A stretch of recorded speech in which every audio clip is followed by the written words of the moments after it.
Proverbs 25, verse 4.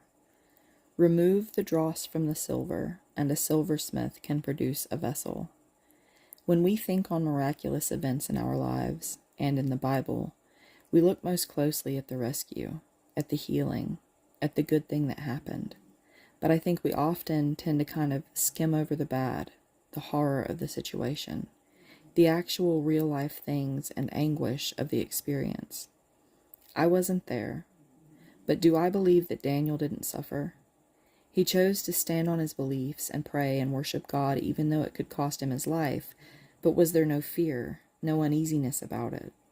And when he was caught and he heard the sentence, he accepted what was about to happen, but did he feel afraid at the thought of it? And even if he was unafraid that night, laying there among the lions, was he cold? Did the hard ground offer no comfort?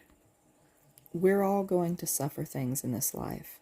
Some of them completely beyond our control, some of them by the choices we make or don't make. We will all suffer, but in that suffering we will find faith. We will find fruit growing in that torn up ground in our hearts. I was talking with a friend yesterday, and she kept commenting about how I was so strong in my faith. That was actually the second time in a week that I had someone telling me what they see when they look at me. And it was the second time I was surprised and taken aback, because I do not feel strong. But in that conversation with her came a new realization. I may not feel strong in my faith because I'm not bold, and I do not at all consider myself a fighter, but I have been through a fire hotter than I even knew existed, and I came out of that kiln refined. I came out clearer. I came out knowing for the rest of my life that I cannot survive without God, period, point blank.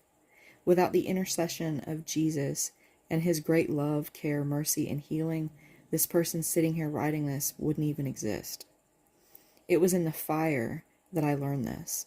It was in the fire that God poured in purity as the heat burned the dross away. Some of that dross was pride. Some of that dross was people I'd chosen to surround myself with. Some of that dross was lies I'd latched onto all the way back at 5 or 6 years old. Am I perfect now? Fully refined? No. I have more fire ahead. But I also now carry the memory of the fire that came before. I have the memory of how it hurt, but more so, I have the memory of the miracle and the evidence of the fruit that grew abundantly from the ash of the blaze. If you want to be a vessel, a tool for the Lord to use, it is going to be painful. Your whole life, you are going to feel the fire, but you are also going to see the life that abounds in the burnt-out ruins.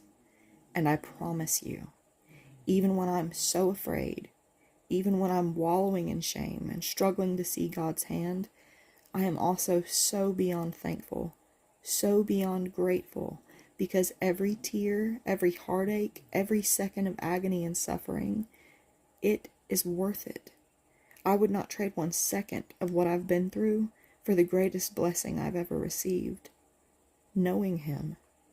From childhood abuse to a fractured mind that couldn't see reality, from a terrified heart to a life so crippled it was led from a bed for months, every second of suffering led me to know who God is. And the thing so hard for the world to understand is that all that pain, it was a gift, because it was all evidence of his immense love. God doesn't let his children wander through life trouble-free in their sin. But the calamities that befall us, they are not punishment. They are provision. They are correction. And God takes them on too. He does not enjoy our pain, but he sees what it will produce. He sees through the fire the renewed luster that awaits on the other side of it. I am nowhere near where I think I should be in this walk with Christ. Nowhere near as bold, nowhere near as unaffected by the world, nowhere near as strong or joyful in the fires as I want to be. But praise Jesus Christ, I am miles and miles from where I've been. And I'm seeing that although I'd like to be farther along, although I'd like to be more fruitful, I am actually exactly where I'm supposed to be. because everything is in God's timing, not ours. And although I wallow in regret over sin and poor choices that have seemingly hindered my life, I see God working through them all. And I recognize that He knew all the twists and turns I would take that led me to right here, and He never let me go. He simply applies the flame again and watches me grow more and more into a vessel He can use. Understand, you should be praising God in the middle of your storm, because if you're in the middle of the fire, you're actually in the middle of His miracle.